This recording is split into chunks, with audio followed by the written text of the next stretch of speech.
Hi friends, ఎలా ఉన్నారు? Welcome to our channel Parvati ముచ్చట్లు. భారతదేశం అంతటా పూజలు అందుకునే మొక్కల్లో అరటి కూడా ఒకటి. అన్ని శుభకార్యాల్లో అరటి ప్రాధాన్యత ఉంటుంది. పూజా మండపానికి కూడా అరటి పిలకలను కడతారు. అరటి సంపదకు సంతానానికి ప్రతీక. అందుకే పిలకలను ఇంటి గుమ్మానికి కడతారు. అలాగే పెళ్లి పందిళ్లకు కూడా దీన్ని కడతారు. ఇది ఒక ఆచారంగా వస్తోంది. ఇలా కట్టడం వల్ల సుఖశాంతులతో ఆ కుటుంబం వర్ధిల్లుతుందని భావిస్తారు. అలాగే వినాయకుడికి ప్రీతిపాత్రమైన చెట్టు కూడా అరటి. ప్రతి నిత్యం పూజలో అరటి పండును నివేదిస్తారు. ఏ పండుకు దక్కని ఆ పవిత్రత ఒక అరటి పండుకు మాత్రమే దక్కింది. ఆ కథేంటో ఇప్పుడు మనం తెలుసుకుందాం. సాధారణంగా మనం తిని పారేసిన విత్తనాలు మొక్కగా మారి పండ్లను ఇస్తాయి. అలాంటి వాటిని దేవుడికి నివేదించకూడదు. స్వతంత్రంగా ఎదిగిన మొక్కల నుంచి వచ్చిన పండ్లను మాత్రమే దేవునికి పెట్టాలి.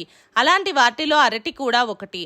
కాబట్టి అరటి ఇచ్చే పండ్లను దేవునికి నైవేద్యంగా పెడతారు. అందుకే అంత పవిత్రంగా భావిస్తారు. మన దేశంలోని కొన్ని ప్రత్యేక దినాల్లో అరటి పండును లక్ష్మీదేవికి, మహావిష్ణువుకు నివేదిస్తారు. అమావాస్య తర్వాత వచ్చే 11వ రోజు అరటి పండ్లను ఆ దేవతలకు పెడితే లక్ష్మీదేవి అనుగ్రహం కలుగుతుందని నమ్ముతారు. మా వీడియోస్ కనుక మీకు నచ్చినట్టయితే మా ఛానల్ని లైక్ చేయండి, షేర్ చేయండి, అలాగే సబ్స్క్రైబ్ చేసుకోవడం మాత్రం అస్సలు మర్చిపోకండి. మరిన్ని ఇలాంటి వీడియోస్ కోసం మా ఛానల్ని ఫాలో అవ్వండి.